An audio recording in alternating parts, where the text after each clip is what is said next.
as people know, Sheena's... Do you want to introduce yourself first, Sheena, because you're our guest? Okay. Well, I'm Sheena Heaton. I'm from St. Peter's, Maney in Sutton Coldfield. I'm a member of our Eco-Maney group. I'm the vice chair of the PCC, and I'm also on Diocesan Synod, and therefore our Deanery Synod, Aston Sutton Coldfield. I've been a member of St. Peter's for 35 years, something like that, so a long time.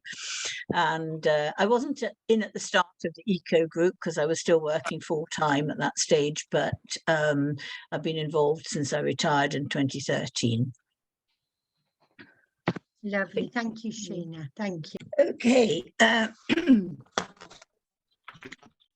You must excuse my voice.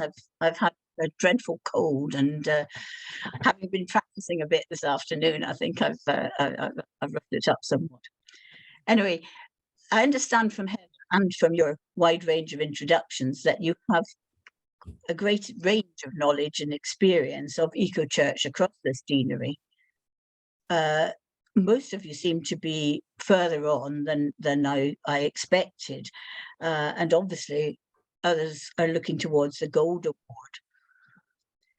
So bearing this in mind, I tried to look at St. Peter's experience and think, what would I do if I had to do it again from scratch? One of the good things about the diocesan and deanery environmental setup is that we're able to share experience, and every church doesn't have to reinvent the wheel for itself. The presentation will cover the areas shown. The slides of the talk can be circulated, and I have attached lists of key points, of potential quick wins, and of useful websites and contacts. There should be plenty of time following the presentation for questions and discussion. Throughout my talk, I have tried to emphasize what I think were key points in our success and actions that the Eco-Church inspection team particularly liked or commended. First, a bit about St. Peter's journey. We started in 2009 when the PCC set shrinking our carbon footprint as one of our transforming church targets. We were fortunate to have the core of an environmental group.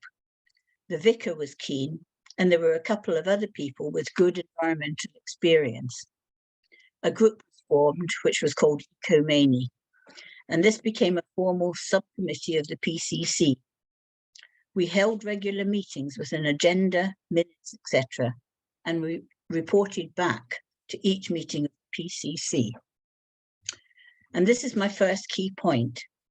The formality was important because it provided a framework and a discipline. This was commended by the EROSHA inspectors. Also, a church's eco work needs to be supported and respected by the PCC. If your eco group is not represented on the PCC, do press for at least one person to be co-opted. In addition to being on the PCC and making regular reports, Eco-Maney undertook to write an article for each edition of the parish magazine as a way of keeping wider congregation involved as to what was happening, and we still do this. Keeping the congregation informed and involved is important. Don't let your eco group become a clique or a talking shop. If we're going to save the planet, everyone needs to play a part. The first major achievement we had was getting solar panels on the roof of the church. The second picture, I'll see if I can move it slightly. Sorry. Oh dear, right. That's it. You can only see half the picture on the right, but it does show the person who is the chair of our Eco-Maney, John Haywood, who many of you may very well know. The cut-off figure is the vicar, and they're up there admiring the solar panels. At the start, this was an initiative more about saving energy costs than for its eco benefits. Because the church roof was ideal, It's south-facing, it's not overlooked, and it can't be seen from the street. We had been looking to do solar panels for some time. Unfortunately, the Diocesan Advisory Committee, the DAC, and the Victorian Society put various obstacles in the way, and we didn't achieve our goal until 2014. However, the controversy and the struggles engaged the congregation, and so were ultimately helpful. We celebrated the installation with a special service and the blessing of the panels. Another key point here is to celebrate achievements. It's really important to make much of your successes. It helps to engage the congregation, and it brings some publicity to the eco group and the church. Use the local paper if you still have one, which we don't. Put it on your website and see if you can't get a mention in the diocesan bulletin. It also makes people feel that their efforts are producing results. Following the installation of the solar panels, we decided to register for EcoChurch, and we achieved our bronze in 2016, our silver in 2018, and gold last year. We probably could have gone for gold earlier, but of course the pandemic intervened, and like one or two of you mentioned, we did lose momentum. Somehow getting the silver felt like a great achievement, and gold was just a bit difficult. So it really did take a big push last summer. When we had that terribly hot weather and it was too hot to go out even, I sort of just sat here and pored over my computer and put together all the information that they needed. As you probably know, the EcoChurch survey covers 5 areas: worship and teaching, buildings, land, community and local engagement, and lifestyle. I will look briefly at each of these. Worship and teaching. We'd always taken prayer and worship for creation seriously at St. Peter's, but once we started on the EcoChurch Award, we put more emphasis on this. We included, and still do, prayer for the environment at least monthly in our parish prayer calendar, and more often in Lent and Creation Tide. We make a big thing of Creation Tide with guest speakers, special services, bring your pet to church Sunday, and a forest church session for children. We always finish the season with our Harvest Thanksgiving, followed by a bring and share lunch.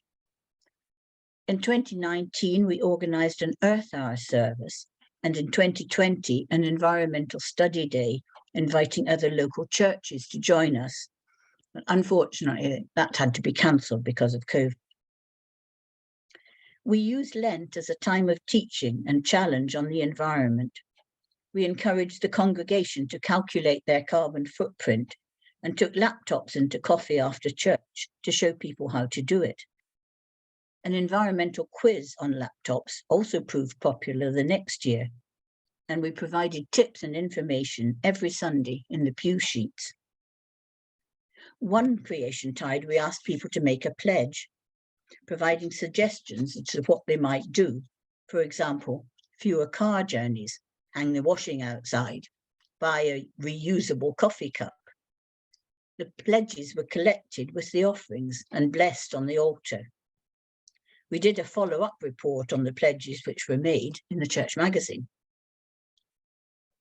An even more eye-catching idea is to have a pledge tree where people write their pledges on leaf shapes and hang them on the tree. And this is the sort of idea you can find by exploring the amazing amount of resources available online to support worship. There are liturgies, music, sermon outlines, and prayers, as well as ideas for children and much more.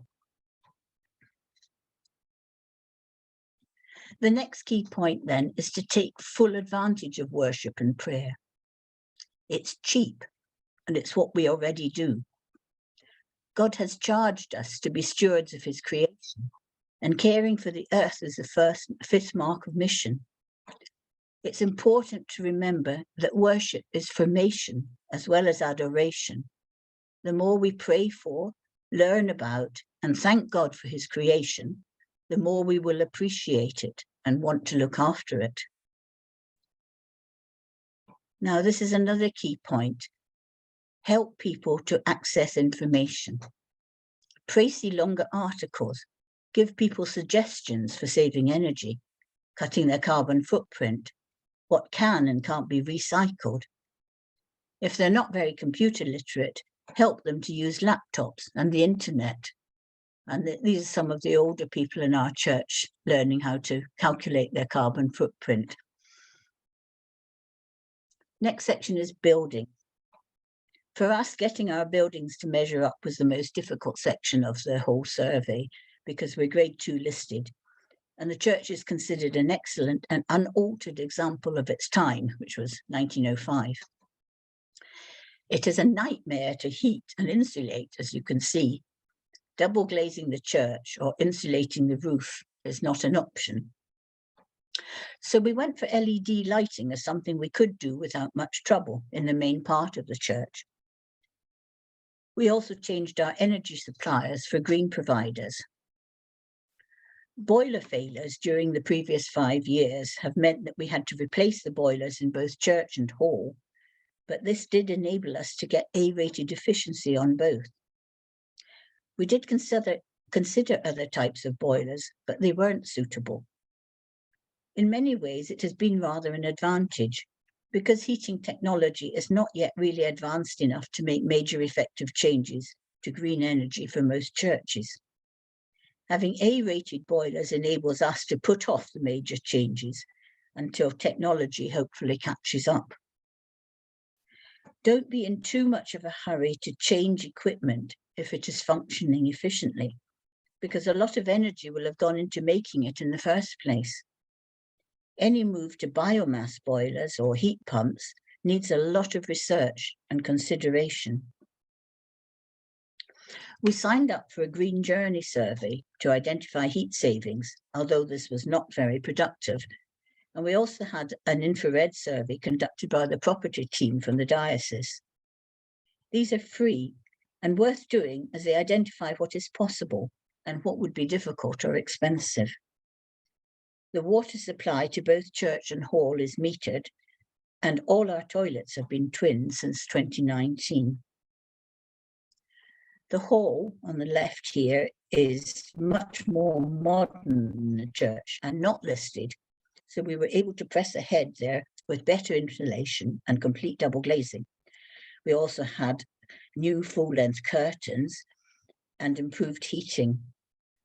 We have since replaced all the hall lights with LEDs and introduced motion sensors in toilet and corridor areas.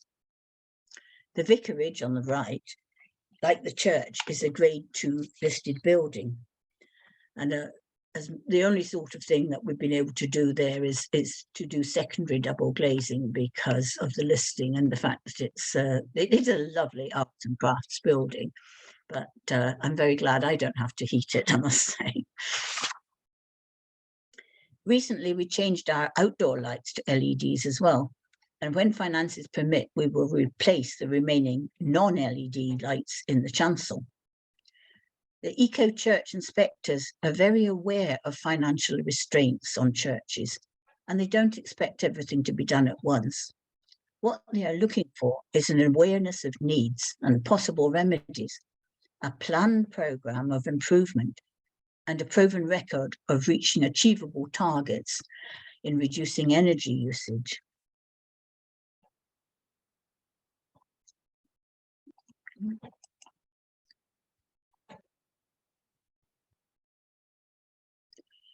Land. We have little in the way of useful land, as the church was built on the site of an old quarry on sloping ground between two busy suburban roads.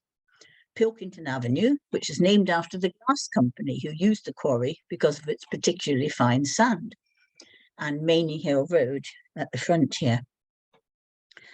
The front of the church is dominated by huge and venerable trees, which allow little scope for planting or recreation. The chief of these is the peace oak here, planted in 1919 to commemorate the fallen. So removing it is definitely not an option, but it does restrict what we can do with this which is about the only flat piece of land that we've got, and absolutely nothing will grow under it. So it is a bit of a nuisance, quite frankly, but I shouldn't really say that because it wouldn't be approved of. But anyway, we can't do very much with the land that we've got at the front. However, we have got Tower Walk, which is a walkway that stretches from one of the roads to the other and is used by many local people. They're mostly not churchgoers, they're dog walkers and people who just want to get away from the traffic and have a sort of shortcut through from one road to another. The narrow borders on both sides of Tower Walk are maintained by a small working party, generally Maney members who are all over the age of 70, and we meet once a month. We have tried to involve young people, and the cubs have made and erected bird boxes and the brownies planted bulbs, but generally we don't have much additional help. We've planted some edible plants, mainly herbs, but the land is not suitable for a community allotment or food production. It is quite wild. We can barely keep it under control, and very shady, but it is home to 60 species of wildflowers and a variety of trees and shrubs. And there are squirrels, foxes, and lots of birds and insects. The most important thing is that Tower Walk provides a welcome green space away from the traffic, which is much appreciated by the people who use it. During COVID, we held services, a nativity play, and carol singing outside. We created a memory mound for people to remember loved ones by placing flowers or candles or whatever during the pandemic. And it also doubles as an Easter garden at the appropriate time of year. The key point, I think, from this is to concentrate on what is sensible and attainable and things that can be accomplished with the resources that you have available. Calculate the value of the outcome against the amount of effort that you would have to put in. For example, the Eco Church inspectors were quite keen that we should try to establish a wildflower meadow on a fairly useless piece of mown grass at the back of the church. This is something that we have tried before, albeit in a different place. The meadow failed miserably, and it upset a lot of people in the process. I have to say we are fairly sceptical about the inspector's suggestion, and it isn't something that we'll be in a hurry to tackle. Looking at the bigger picture of climate change, wildflower meadows and churchyards are not going to make a great deal of difference. It is, of course, very fashionable, but it can be a distraction. The best you can say is that it will engage the congregation, because half will love it and half will hate it. So you should get good discussions going.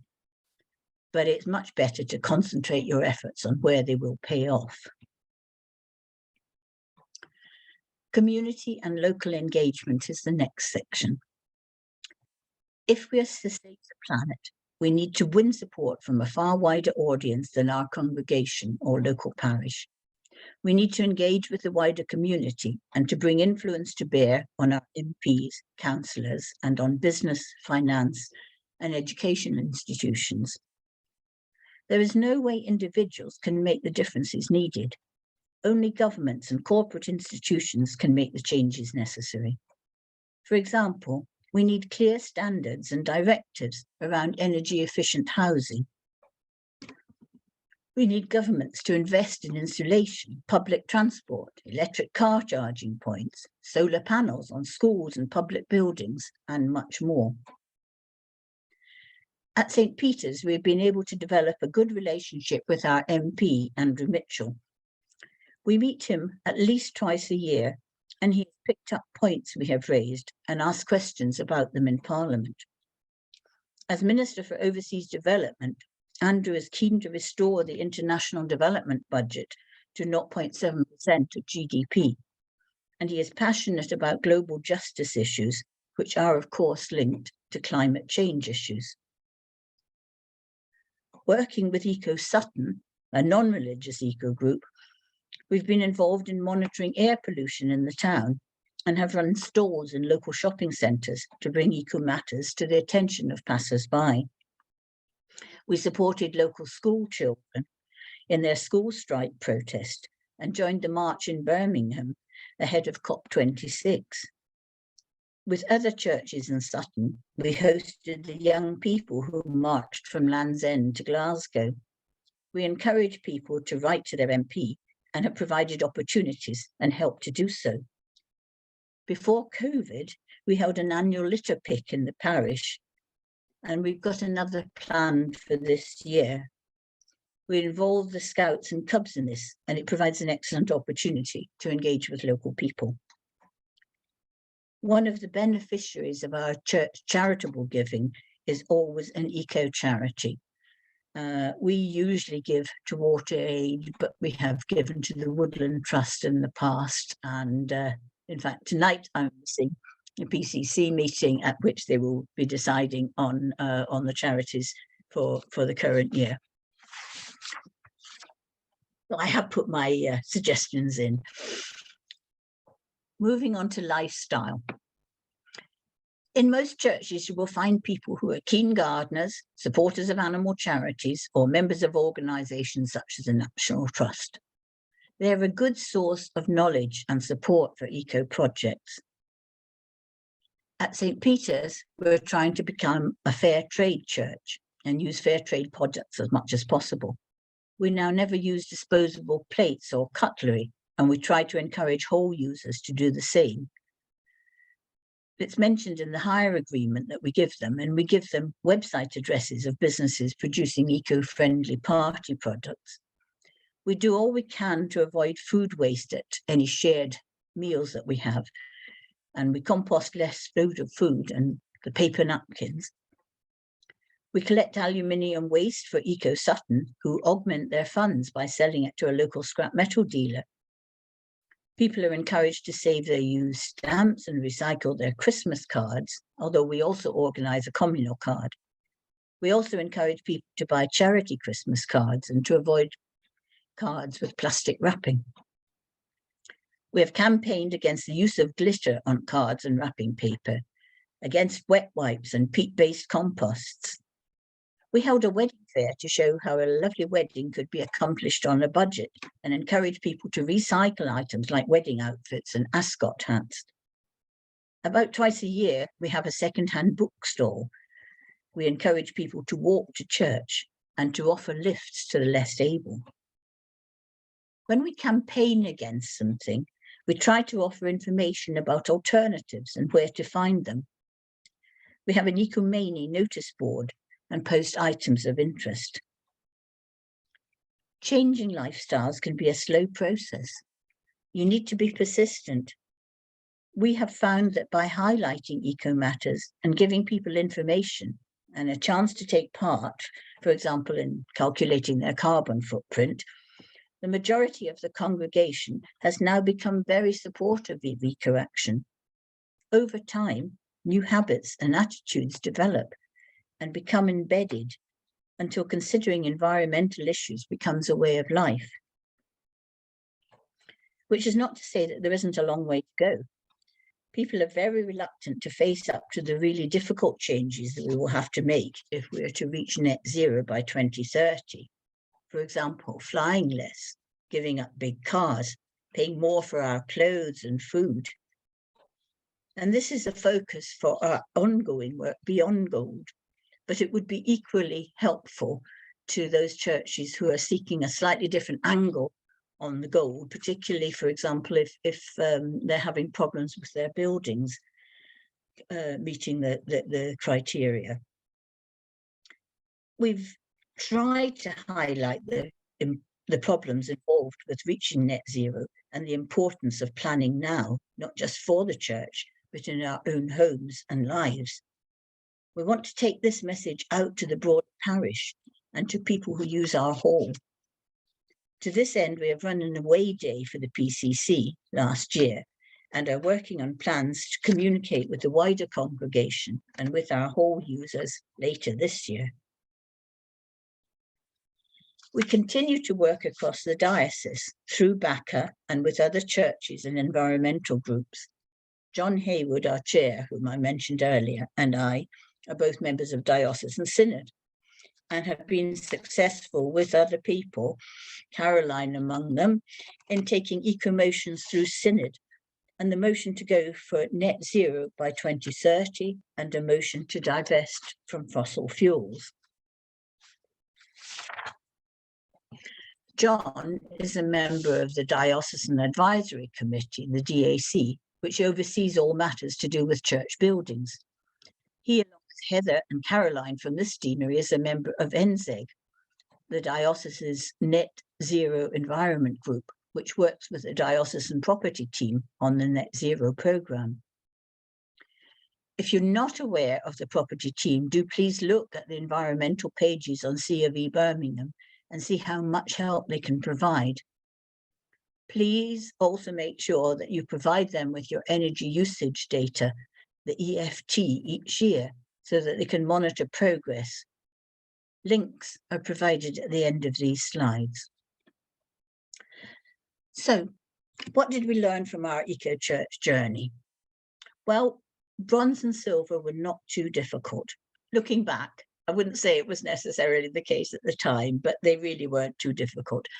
And the fact that you're not inspected makes a big difference. But gold was a completely different ballgame. It's a big step up. If you get to the stage of making your gold submission, don't think that that's the end of it. We were inspected by a team of 4, Sarah Kandia from Russia and 3 others from churches which already achieved gold. They'd really done their homework. They'd read everything we submitted and they'd scrutinized our website, pointing out that we still had a photograph of the bronze plaque instead of the silver one on the website, which was rather embarrassing. They were with us for most of a day and questioned everyone on the team and the clergy, as well as making a comprehensive tour of the church and the grounds. Oops. The additional shock, however, was the amount of extra information we had to provide in advance. We needed a comprehensive narrative of our eco journey, a portfolio of evidence such as copies of the prayer calendars, orders of service, news sheets, articles, photos, etc. They wanted information about meetings with our MP, contacts with eco groups, the work that we did in the diocese, etc. They wanted information about our energy use and how we had reduced it over time. And this was not easy because COVID made a farce of energy usage because you couldn't compare like with like. But our treasurer is a bit of a whiz on these things, and he did manage to demonstrate over the time that we'd been doing Eco Church that we had definitely reduced our energy appreciably, energy usage appreciably. They wanted a land management plan, including a map of the outside space and a spreadsheet showing trees and wildflowers in the churchyard.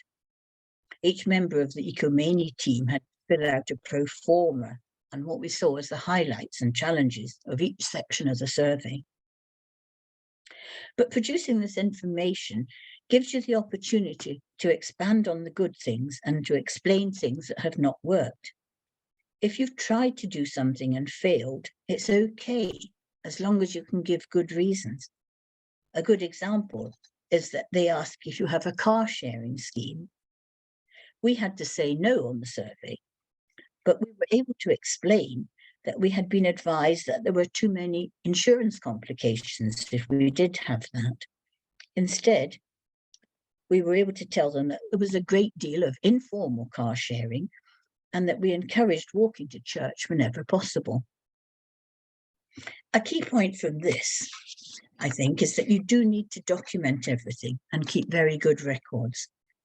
Take photographs of everything that you do and make sure you have the dates right. We really had to dig around to find the necessary evidence. If I was doing it again, I would get a biggish box at the start and keep every scrap of paper, as well as organising a much, much more efficient filing system on my computer. Something else that we found the gold inspectors were looking for was progression. They didn't expect everything to have been done at once and were accepting of limitations imposed by listed status or the type of building. They welcomed the fact that we were continuously making improvements, that we were planning changes as we could afford them, or as we could persuade people to accept them. For example, we still haven't put LED bulbs in the chancel, as the existing fittings are incompatible and they will be expensive to replace. But the fact that it was on our to-do list seemed to be okay. Planning is another key point. We definitely didn't plan well enough or keep sufficient records as we went along. Looking back, I think it is the chief thing I would do differently. Try to make your journey look as if it has been planned and that you have set targets and worked in a logical and progressive way. Finally, some thoughts about the survey itself. By the sound of it, you're all quite familiar with the survey, so I won't explain how the line changes from bronze to silver to gold, etc. The survey questions are such that you tend to think it must be all or nothing. Because there are usually only 4 options, and sometimes your situation does not fit any one of these, it may actually be better to tick the need more information or not applicable option, and then set out the current situation in the additional of information option, which is at the bottom of each section. You need to play with the survey. You can be hypothetical. Pretend that you meet the requirement to see how that affects your overall score, or put in something that is not yet achieved. As long as you don't save it, you can change things as much as you want. The important thing is to be able to submit the survey, so you must tick all the boxes with some response. But the really important information will be in your additional comments. And in the case of gold, in all the supporting documents that you will need to provide. My last key point, therefore, is to get to know the Eco Church survey, play with it, and use additional information boxes to the full. The last 3 slides are a summary of the key points, of quick wins that you can go for, and details of useful information. I hope that you find them useful. And thank you for listening. Any questions?